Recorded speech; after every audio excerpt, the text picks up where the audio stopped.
Gather round, dads, it's time for a tale. Hand me a book and a warm pint of ale. Let's discuss writing and the literary gods with Dan Roberts on the Dadlit Pod.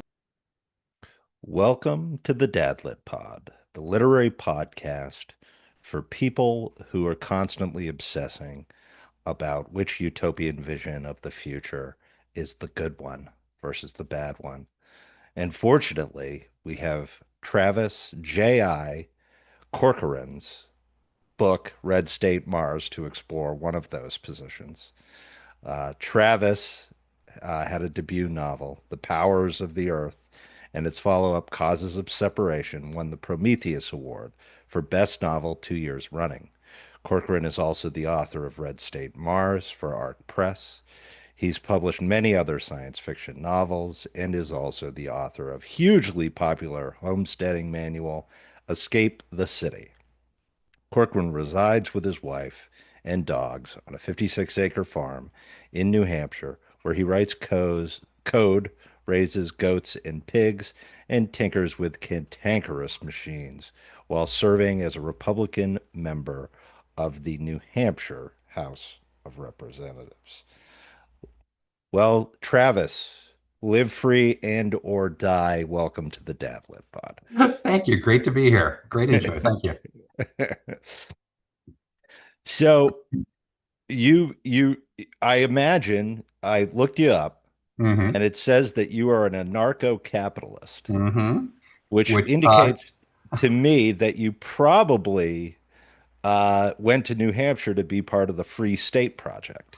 I'm certainly a fellow traveler. I don't know Yeah. if I have any merit badges or ID cards or anything. I lived in Massachusetts between graduating college in '93 and what I guess almost 20 years later or 21 years later. And, just the taxes and the regulation and everything else, New Hampshire was much more my vibe. Plus, also, ever since I was a kid, I think I read the Foxfire books, if anyone's familiar with Hmm. those, back when I was 10 or 12 or something. And I thought, man, someday I want to live on a farm and learn blacksmithing.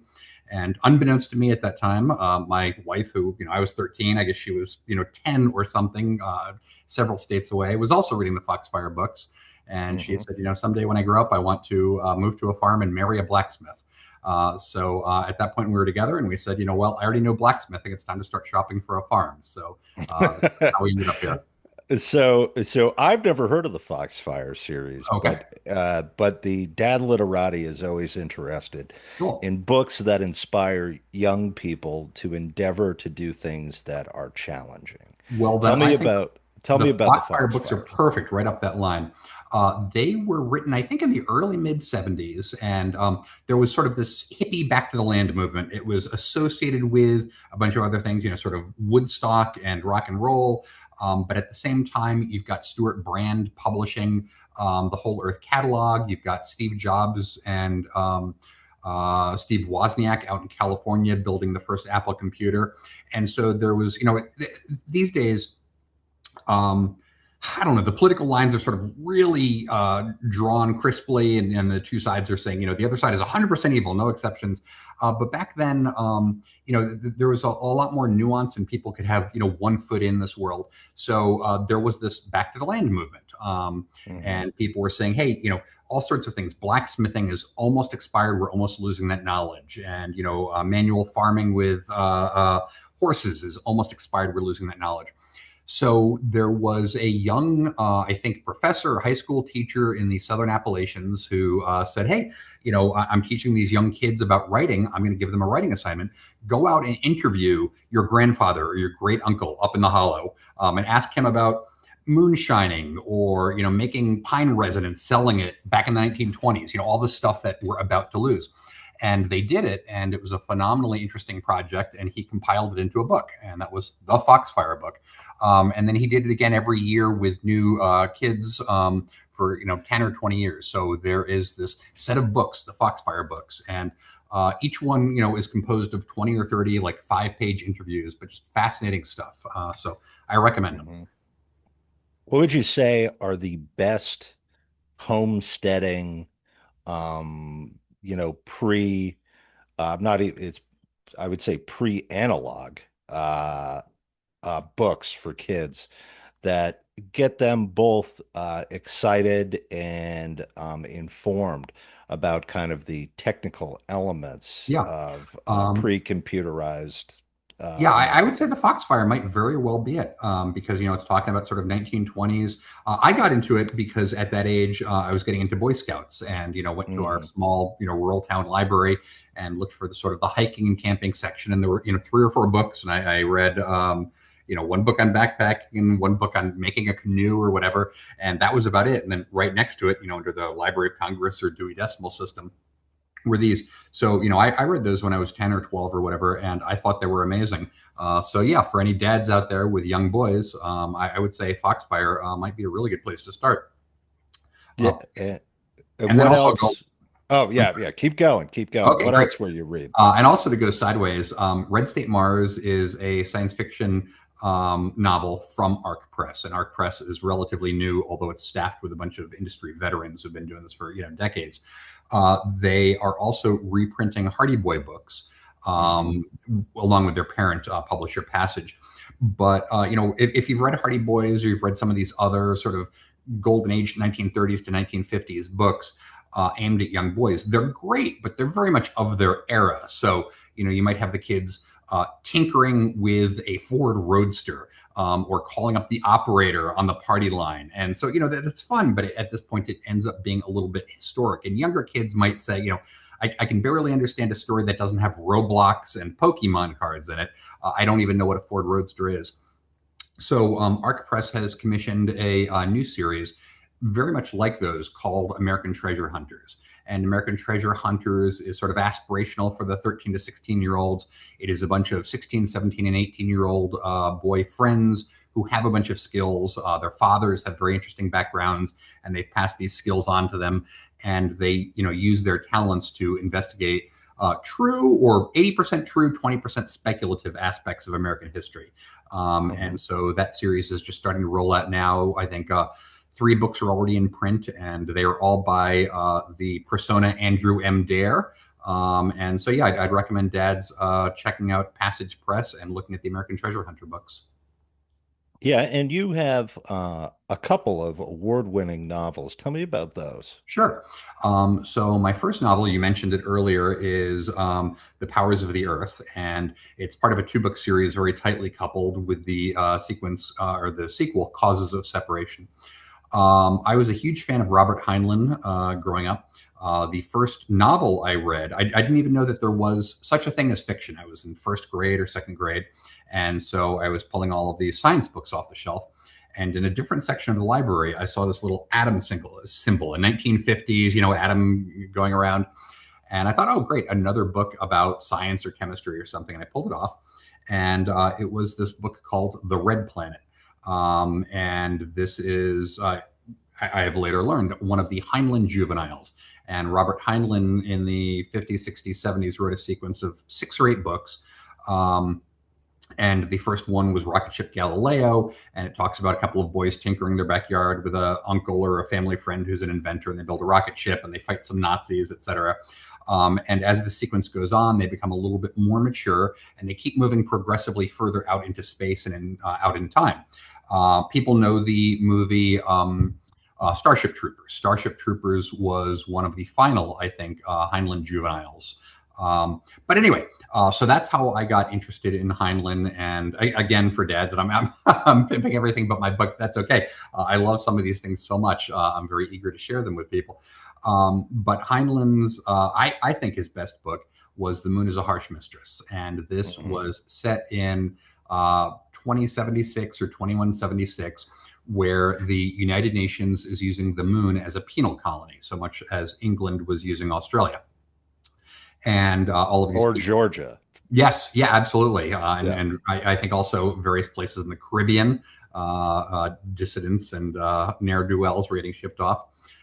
So these dissidents on the moon end up having a lunar revolution, very much modeled and staged after the American Revolution.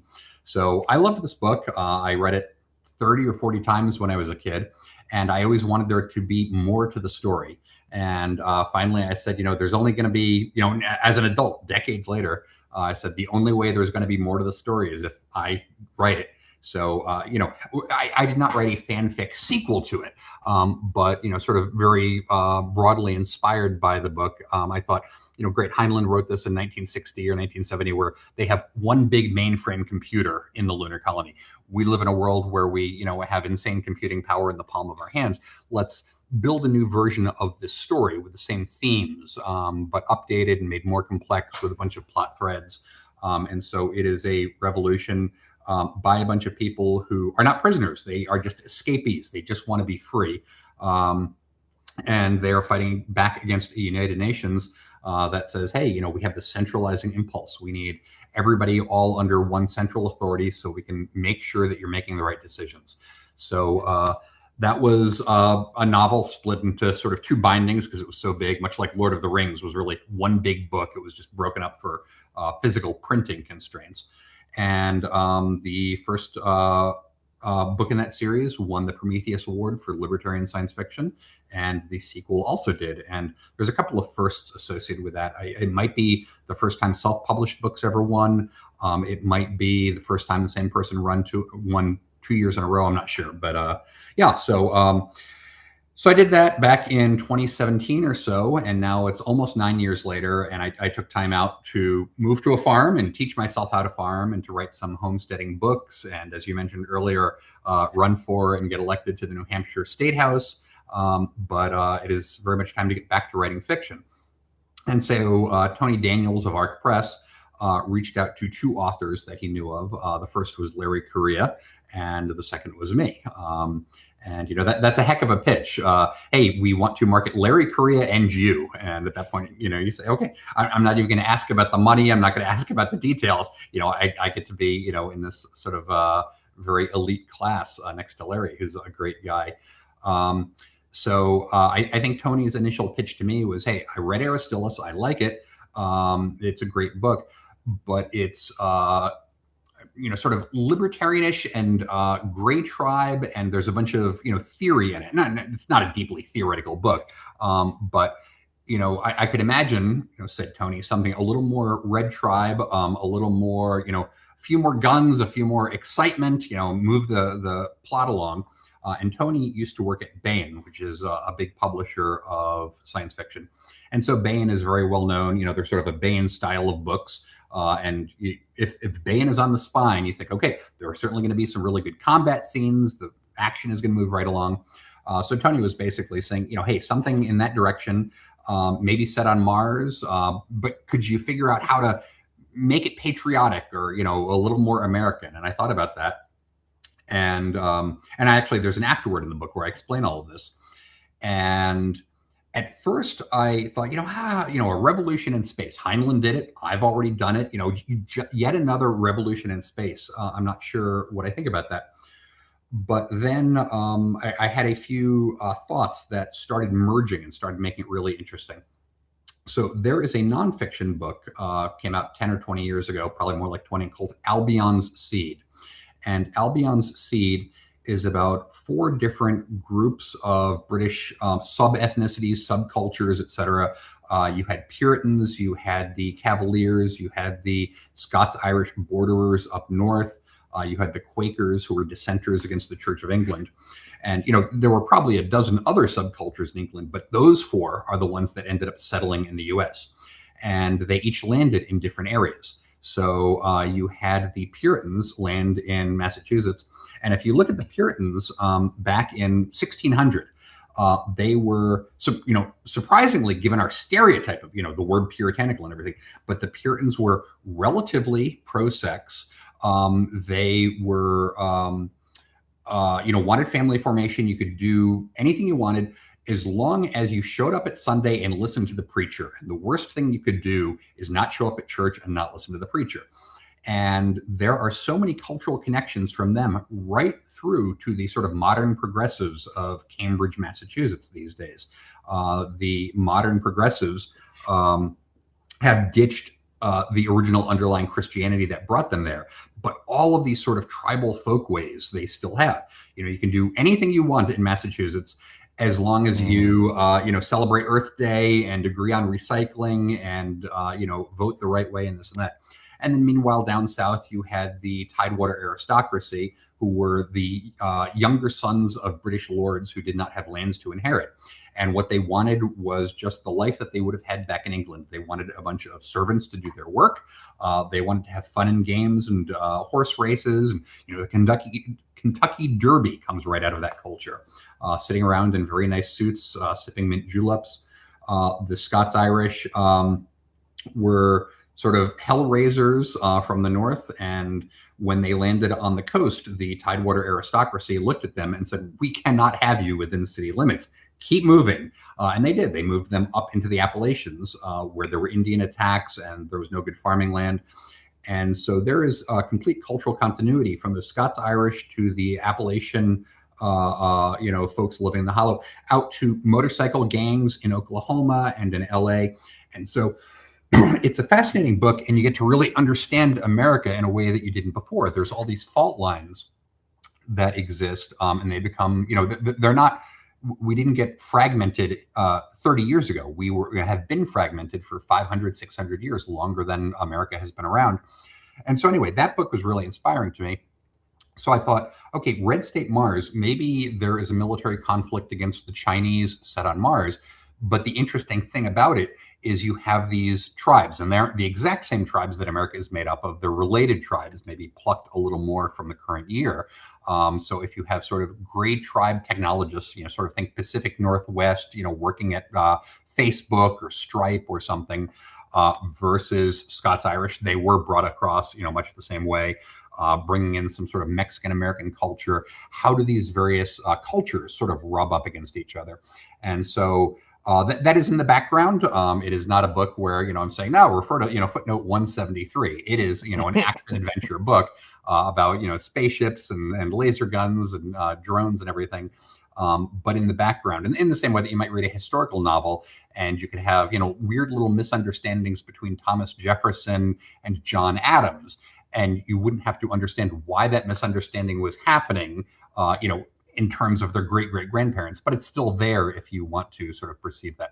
So that is Red State Mars, and we are recording this on May 25th. So from our point of view right now, it comes out in bookstores and Amazon tomorrow, May 26th. But I imagine this will come out in a few days. So it came out a few days back on May 26th. Yeah, congratulations on that, by the way. And it Thank you. looks lovely. I've seen the Thank you. hardcovers, Yeah, and they look quite Art did an beautiful. incredible job, and the end papers, which have custom maps in them, are absolutely incredible. So thanks to everyone Hmm. involved. So the sort of vision of space exploration, and of course you talk about the moon as a harsh mistress, which is a very libertarian Yeah. novel conceptually. Effectively, the idea being that that the moon in and of itself needs to be self-sustaining, and because of the limitations of space, uh, one needs to consider uh, the living beings on the moon Hmm. before exporting elsewhere. Hmm. And if those who have read the book will know that there's a whole interesting sub-story about the moon shipping wheat to what was then socialist India. And this is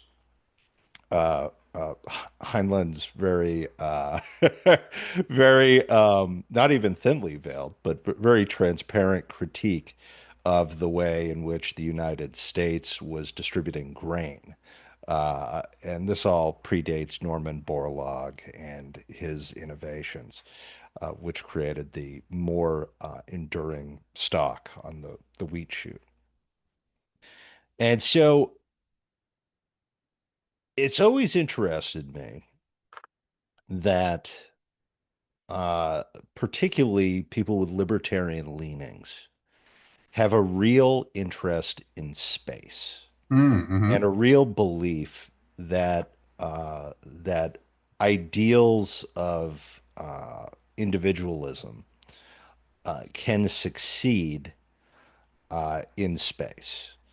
And I find that fascinating. Yeah. I think it's fascinating because Heinlein makes a terrific argument for it, obviously, and Moon is a harsh mistress. He explores all sorts of fun social elements, not the least of which is reflections on how marital systems changed, which in a lot of ways were replicated from the traditions of women, what was accused of being turning to prostitution, but they weren't actually prostitutes. They were just the few women that were in these far off, far flung places in predominantly male spaces, like Georgia or Australia. There is a meme that you see on Twitter, and I think it's a screen cap from some 70s TV show. And, it's the outside of a police station. And Yes. it is intro title text, starring, Bob Newhart and so and so. And then we get this one frame. It says, and the author's thinly disguised fetish. So I think, Heinlein, we can certainly talk about Heinlein and libertarianism. But, Heinlein had interesting takes on sexual mores. Yes. So I think that was 80+% of the motivation for putting line marriages and something that we might, recognize as polyamory in some of his books. Yes, which is in and of itself a utopian vision that occasionally comes up in the American tradition, whether it's the Oneida Project in upstate New York or Yep. Joseph Smith and Brigham Young's vision of plural marriage and polygamy. So to that extent, well, those are also two interesting examples of libertarian settlement culture, functionally. So you started this with a question like, why do libertarians think that going to space will make room for libertarianism? And you could make an argument. I love Yes. playing devil's advocate. I always argue against my position. So, put me in a room with someone who agrees with me, and I'll immediately turn and start attacking everything he believes in. And so here's why libertarianism makes much less sense in space, which is Yes. Resources are finite. If you have one person who ends up owning, 30 times as much resources as a next door neighbor, that's fine on Earth, where you can always get all the air you need to breathe, and there's always land somewhere. But does that work in a small moon colony? And then also the emphasis on self-defense, and you can't stop me from owning anything I want, machine gun, bazooka. When you're in a thinly walled habitat, that makes a lot less sense. So I think that the emphasis on space exploration for libertarians is less sort of fully thought through and more, there's always been this American spirit of moving west to the frontier. And this is one way that we differ with so many other, Europeans and others. If you're in China, the area has been settled for 8,000 or 20,000 years. If in Europe, it has been settled the whole time. And so your entire history, literal history, but also your intellectual history of what essays you're reading and who the leaders were reading 200 years ago, much more comes from a tradition of a fixed pie and negotiating over how to divide it up. There was a great book by A.O. Hirschman, I think, called Exit, Voice, and Loyalty. I always get it backwards. I think it's Loyalty, Voice, and Exit. But it said that basically anytime you're in an organization or a cultural group or a political group and you disagree, there's three things that you can do. You can just shut your mouth and go along. I'm going to be a team player. I don't have to win every fight. I'll let the team captain win this one. And that's loyalty. The next one is voice, where you can say, respectfully, sir, or respectfully, the other 99% of you, I disagree. I'm going to try to convince you. I'm going to try to lobby the judge or the referee. I'm going to explain my case. And the final one is exit, which is, okay, fine, play by whatever rules you want, but I'm taking my card deck or D&D books or chess pieces, and I'm going home and I'm going to form a new club and we're going to do things differently there. And this is sort of arguing against interest, but I think libertarians tend to be prickly. And so there is always the thought of, I don't want to be loyal. I tried to convince you, and you're too dumb to understand my point of view. So I'm leaving. And so Yes. that's one reason that I think that space exploration always comes up in libertarian fiction. If only I didn't have to deal with you jerks. Here is how a Yes. great society would work out on Neptune. Yeah, and of course, the only problem with that is that if you get enough of those people existing in that confined space, uh, with limited oxygen and Hmm. a mere hatch to the outside world, um, one wonders how much strife you're permitted, right? Hmm. How much exit is possible. Right. And so I think it's interesting because it comes up all the time in space fiction. And of course, it figures into your book in a lot of ways, and figures into Heinlein's book. So on the topic of sort of fixed resources and limited resources, Yeah. um, I think that that probably comes up more in fiction than it might in reality. In reality, we see, Mhm. GDP grows year after year, and that's largely because of technological growth and sophistication. Yeah. But it's very hard to write a utopia because you say, hey, everyone is happy, and they've got lots of Hmm. land and room, and thanks to the machines and the AI, we have 10% more than we did last year. And so, Hmm. okay, what's the fight? So you need, when you're writing fiction, to make some sort of zero sum or negative sum game so that people will start fighting and arguing and picking up guns, or else there's no story. Um, and you see that in every genre. Even romance fiction, there is only the one desirable alpha male, billionaire vampire, whatever, and the two girls have to squabble over him, and one has to prove that she's actually more worthy or whatever. um, there was a great nonfiction book called The Ultimate Resource by Julian Simon. I don't know if this came out in the 80s or the 90s. And Julian Simon said, in some sense, okay, the Earth is of a finite size. There's only so many atoms in the Earth. So you're right. We're never going to get more gold than we have now, this and that. But on Hmm. the other hand, two things are going on. One is our ability to extract utility from resources increases because we used to be able to mine for gold using a pick and a shovel, and then eventually we also developed dynamite, and then we developed diamond coring bits, and then we developed tunnel boring machines, and then robots that can go mine for us. Um, so actually, in reality, resources, it's the opposite of Malthus, Thomas Malthus, who is saying that the population will grow faster than arable land will, and thus we will collapse. It turns out that almost all resources grow faster than human population.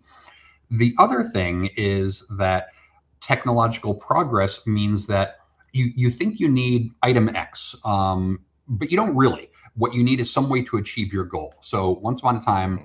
let's say it's 1950, and this is a vacuum tube, and it requires so much glass and so much cadmium and so much copper and this and that. And we of course know that now you can hold a CPU in your hand, which has far less material in it, and yet can do billions and billions of times more. And there's a lot of ways in which what technology is always doing is striving to replace expensive rare resources with cheaper resources. So steel is pretty expensive, but cellulose grows on trees. So if you can make some sort of sophisticated cardboard and epoxy impregnate it, you can build incredible structures. And lots of airplanes are sort of built out of these things. Carbon fiber. Carbon is one of the cheapest, most available things. And a lump of charcoal in a fire pit is worth nothing. And can do almost nothing for you. But if you can spin that into carbon fiber, you can build amazing aerospace structures. So I think where we were coming from is limited resources and the libertarian vision. And so I think that we are in a very exciting time. Things are accelerating. We're seeing that in so many ways with SpaceX, with the rise of large language models and other things. So I think that libertarians, when they write science fiction, have to actually tone down their optimism and create artificial constraints. We need to make things suck so that people will fight and there's a plot. Yeah, so similar to what needed to be done with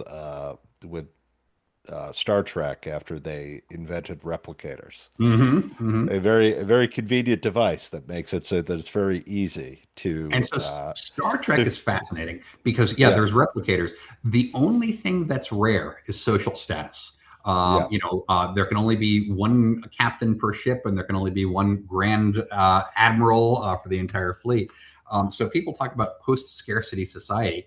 And, the true post-scarcity society, I think, is more a social story from the 17th or 18th century about, like dangerous liaisons or something, where people are squabbling over political power or artistic recognition or something. And, I'm more of a STEM guy than a theater kid. So I don't want to write stories about, Antonio was the best tenor, but, others didn't believe it. They all preferred so-and-so. That's not the kind of story I want to write or read. So I will continue to write things about laser battles on Mars. yes. And so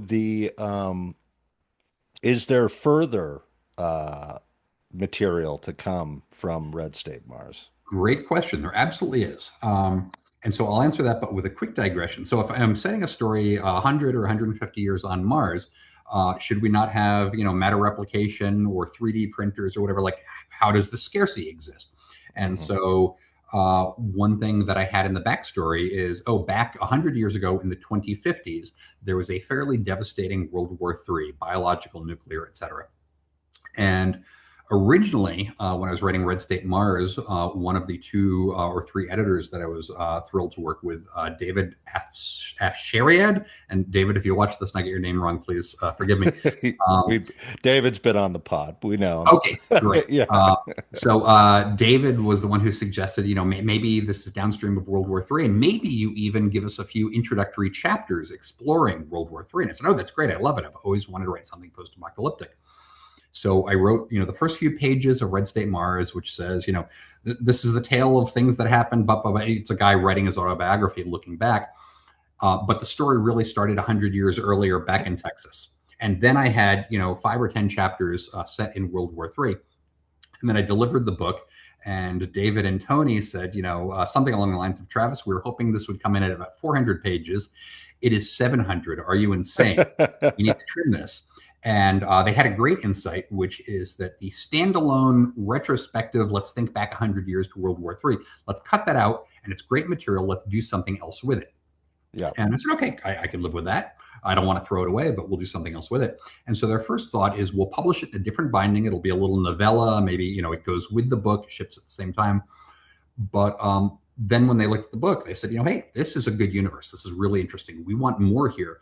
Why don't you take that novella that we cut out, and instead of making it a standalone 60-page story, excuse me, let's turn it into another novel. Maybe we get one prequel novel and one sequel novel in the Red State series.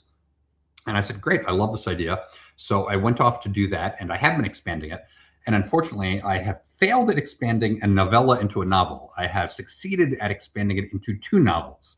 Right now, the way it looks like is that there are 2 earlier books, maybe Red State Earth and Red State Orbit or something. Those might be the titles. And these might come out once per year.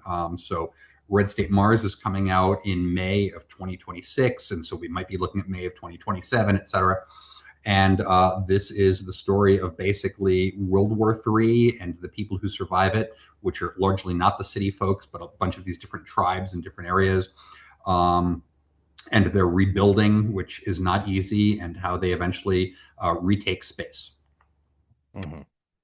So similar to there was a great show called Jericho that was on for a while. Jericho was great. Absolutely. That was a great show with and Jericho was Ulrich. Yeah. Jericho was set out west somewhere too, wasn't it? I think it was set in eastern Colorado. Okay. Yes, so this is really similar. This is set in the Texas Panhandle. So, 200 miles south of eastern Colorado. It is also, there's some great apocalyptic and post-apocalyptic science fiction. One of my favorites is Lucifer's Hammer by Niven and Pornell. And that's talking about a comet that hits the oceans, blows huge amounts of water into the atmosphere, and then It just rains for months and months, and half the population dies. The Postman by David Brin, which was a fine and an acceptable movie, but it was a better book. Oh, Um, it's a great book. I love yeah, that book. It's one of my favorites. I'm a excellent. Bryn fanatic. I loved Bryn, and then I met him once at a signing, and Bryn had written a weird little article on the Electoral College, and he had submitted it to this libertarian magazine called Liberty, and this is back in the early '90s. Yeah. So I go to the signing, and the signing has got him speaking for like 45 minutes. And he takes one question, and someone says, I love the Uplift books. Would you ever uplift a cat? And he's like, yes, I would, or whatever. And then he said, next question. And I said, you wrote an article in Liberty Magazine about the Electoral College 2 years ago. And in it, you said that the Electoral College XYZ, and do you really think that? And he said, libertarians are the most selfish, terrible people in the world. They want to destroy civilization. And he went on a monologue for 45 minutes. And the host of the bookstore, which was in Harvard Square, kept trying to drag him away from that. So I inadvertently ruined this entire signing by asking a weird esoteric question about a little thing he'd written. So anyway, I thought, oh, wow. Okay, so that's David Brin. But I think he's um an interesting cat because of course he's a techno optimist. yeah. And for a long time he was really quite um libertarian. Hmm. I never read his take on the Electoral College. Hmm. I think one of my favorite works by him is well, Life Eaters, the comic book. I think is the best comic book ever written. Hmm. And in addition to that, he has a book of short stories called Otherness, Yep. which if you talk about God Said's new book, Hmm. which is about suicidal empathy. Hmm. Uh, in a lot of ways, Bryn was exploring those concepts even then Yeah. in that book. And that was written in the early 90s Hmm. about sort of his generation and their fixation on subsuming values and moral relativism, Hmm. which is a very interesting thing. It's Hmm. and I guess now he's all over the place. Yeah. I think it mostly has to do with Trump, though. Yeah. Authors are prickly people, and Yes. a lot of times people these days like to say, you can't be a fan of anime and hold XYZ political opinion. You can't be Yeah, a real punk in this. And like, man, some of my favorite authors are absolute communists. Others are, and for that we've got China Mayville. Um, Ian Banks, and who used to be his best friend before he passed, or Ian Banks has passed, but his best friend was Ken MacLeod. Both of those are Scottish socialists. Um, gosh, who wrote Iron Sunrise? Charlie Stross, another sort of UK man of the left. hmm And so, there's so much good science fiction, or I'm going to say it both ways. There's not that many amazingly great things to read where you can just say, oh, this person has the wrong opinion on automotive gasoline or automotive efficiency standards. I'm not going to read it by him. And this Yeah. person has the wrong opinion on the Middle East, so I'm not going to read that. I think that art should be art and politics should be politics. Yeah, and so we hmm should read widely and not get our panties in a twist over what an author's politics are. Yeah, I think that's a sensible take. The it's what did he have to say about the Electoral College? You know. I'll say this. The Electoral College comes up a lot and Hmm. now, particularly. But when you compare it, so we do have some international listeners. The Electoral College is basically the idea where the founders wanted to diffuse power. They wanted sort of this idea that the most populous states would not necessarily have the greatest authority, and that other states would be able to enter into the presidential contest as a way, because they saw the president as wielding immense executive power, and they were always very nervous about that. And so what they wanted was to diffuse that. Um, and it's funny because you compare that experience with what you see when you go to France, for example, where people are constantly throwing tire fires on highways all through the countryside, because, of course, most of the power and is governing power is concentrated in the urban environments, and they feel that their sort of relationship to that is occasionally subservient, and they don't feel that they can get out of that situation. And obviously, we have the Electoral College as a way to mitigate that. We have the bicameral legislature as a way to mitigate that intensity. So the perfect explanation of how the Electoral College works, or maybe not explanation, but perfect analogy for international listeners, is if you think about the United Nations, there is in fact the Security Council. Yeah. And the Security Council is just five nations that get to, really pull a lot of weight. But in the general body, India, which has a population of 1.3 billion, has one representative, and Italy has one representative, and Croatia has one representative.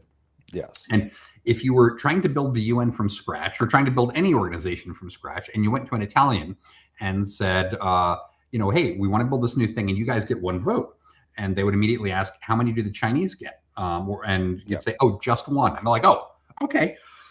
We can imagine joining that body. But if you told me that we get one vote and the Chinese get 130 votes, then why would we ever join? We're just going to be outvoted every single time. And so this is my take on the Electoral College, which is you had to bribe the small states into joining the Union by promising that they would not be outvoted, 10 to 1, 20 to 1. And we would have that right now. New Hampshire has 1.2 million or so. And I don't know what California's population is, 30, 50 million, something huge. If California had that much extra sway, and it to a large degree it does, it has that many representatives in the House. But in the Senate, New Hampshire has 2 and California has 2. So that is a way of balancing out. So you have to ask not just like about fairness, but you have to ask, in the original bargain, what does it take to entice somebody to sign the contract? And New Hampshire arguably only signed. I mean, those days it was versus Virginia, which had a huge population. But it only signed because it was promised that it would get a bit more say than strictly is, quote unquote, fair by population. So any attempt to renegotiate the Electoral College, whether it's a good idea or a terrible idea, it is not likely to happen, because New Hampshire would say, hey, why would we want to sign on to that? And that's a great question. There is no good answer to that. Yeah. So, I mean, that's how we do things. It's imperfect. I've never read it. I'm going to go and read what he had to say about it. Yeah, if you can even find it online, I don't know if it's around. Yeah. There is a great stance on politics, which is, in theory, all disagreements could be solved by military conflicts or riots in the street. And, Germany in the, early 1930s, late 1920s tried that. They had the brown shirts and the black shirts and the communists. And, they would settle disagreements with bricks and guns. And that is not a great way to run a civilization. For 3,000 years or more, we have said, okay, it's a real good proxy. Like, we could have a fight. And this, I think, was even a Star Trek episode once, where instead of having wars, you just run the war simulation in a computer, and then the losing side steps into suicide booths or something. We have a better version. You don't have to step into a suicide booth. We say we could have a massive brawl in the streets Or instead, we could simulate the brawl by going to the voting booth. And which side would you join in the brawl? Oh, it looks like the Democrats won this one. Looks like the Republicans won this one. So, politics is sort of violence without the violence. And this ties Well, into yeah, I mean, right. This is Clausewitz's war right, is right. And I was intentionally, inverting that. that's inverting. Yeah. Yes. And so this is one thing about the sort of science fiction that I like to write. I love to have thrilling battle scenes with lasers and robots and machine guns and smart grenades that turn into droids and start crawling along. But the big fight is often the fight before the fight, where you say, which side is going to have more pull in the coalition, which side is going to decide if we want war or if we want peace. And I've had a few people say, hey, I loved Red State Mars. And of course, the battle scenes were great. And I loved, soldiers and zero G fighting and all this other stuff. But I found myself really drawn into these debates ahead of time where the different factions are trying to air their grievances and argue for their side. And Well, so, yeah, yeah, pleased by that. this is fundamentally, I think, what George R. R. Martin captured when he made Game of Thrones, which was Mm-hmm. to recognize uh, that novels come with certain benefits, and that when writing sort of fantasy, the the visual majesty is not the point. Mm-hmm. Mm-hmm. which is why they have great surprising battle scenes, but the interesting part is the strange things on which they turn, and Mm-hmm. the lead up, and the sort of political intrigue that goes into it. uh that's just the nature of books, and I think that's a fun way to kind of capture that, is to emphasize that element. There was a book of essays about science fiction and fantasy, and I think it was by Ursula K. Le Guin.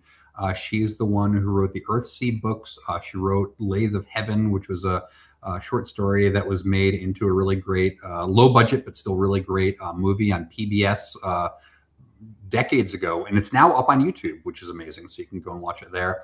And in this book of essays, she was talking at one point about some fantasy series that was out at the time, early mid 80s.